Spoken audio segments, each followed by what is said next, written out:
Next tonight, several people have been forcibly arrested in Washington for dancing at the Thomas Jefferson Memorial.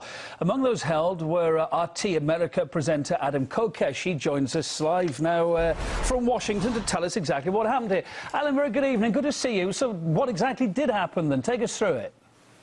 Well, you can see from the video footage that what we were doing was entirely peaceful. We were expressing ourselves through dance and actually there to express our objection to a court ruling from Monday that said that dancing was prohibited because it was not in spirit with the memorial and the way that Thomas Jefferson himself wanted to be remembered.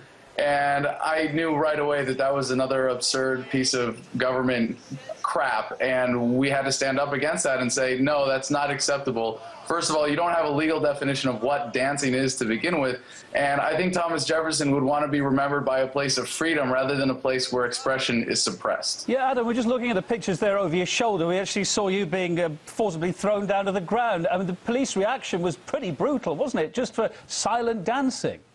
Well, in the United States, you have to understand something about police force, the police force here. It's really just the bad apples that give the other 5% a bad name. And the police force in America does not exist for public safety. It does not exist to provide for the needs of the people. It does not exist to solve crimes or hunt down criminals. It exists to generate revenue for the government and control the population. And what we did in our demonstration yesterday was expose the true brutal nature of the police force and the kind of people, the kind of thugs, the mentality of those that make up that police force, the people that think it's okay to body slam somebody and choke somebody because they're doing something that you don't like. And their excuse yesterday was that what we were doing was causing a disturbance at the memorial and essentially making it impossible for other people to enjoy the memorial. And if you compare that to the disturbance caused by their arrest, which led to them shutting the memorial itself down for about 30 minutes, they were clearly the greater disturbance. Yeah, Adam, I mean, as well as highlighting that, going back to what you're talking about just now, it's the whole principle of it. The dancers say the police violated their right to free expression. It does contradict, doesn't it, the US Constitution that guarantees the freedom of speech and meetings. Well, you know, about the body slam, to be fair, I don't know if you saw the part before the body slam in the video, but if you look at what I was doing, a lot of people are saying there's no way you could get arrested for dancing because you can't dance. And I certainly appreciate that. I don't think it meets the cultural definition of dancing, what I was doing, let alone any legal definition of dancing.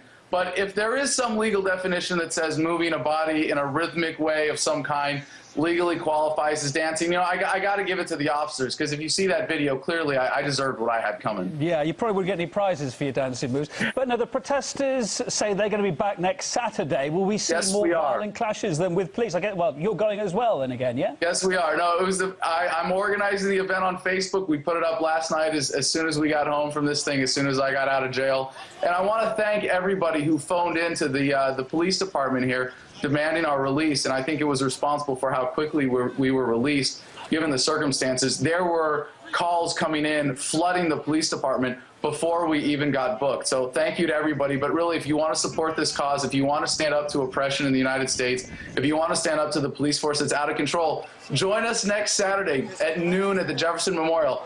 All you got to do is dance. Bring your headphones, you can rock out, bring your air guitars. We're going to have a good time, because the best revenge, in fact, I think the only revenge worth having, is living well. So we're going to go out, we're going to have fun, we're going to stick it to them again and say, you know what, you can't stop us from dancing just because you think it's okay to physically abuse people who are doing something that you don't want to do. Adam, it's really worth pointing out as well, this isn't the first time that US police have arrested one of RT's employees. You might recall, I certainly do, last November, an RT crew, including correspondent Kaylin Ford and a cameraman, were detained while filming protests near a military base in the state of Georgia.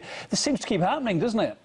Well, I don't think it's particularly symptomatic to RT, except as much as it is to any media in the United States that is challenging the corporatocracy of the mainstream media and the status quo that the government shoves down our throat through the media's propaganda.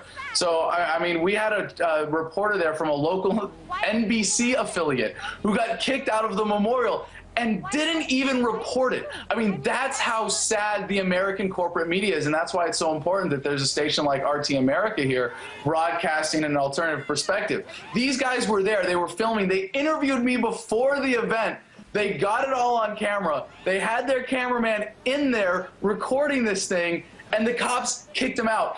they failed to report that fact or any of the incidents of police brutality that happened yesterday. But as you say, Adam, we're showing what went on, and not afraid to show your dance moves either. Adam Kokesh from Washington. Maybe you should be. It could be really bad for your ratings. Yeah, maybe. All the best to you. Thanks for being on the program. Okay.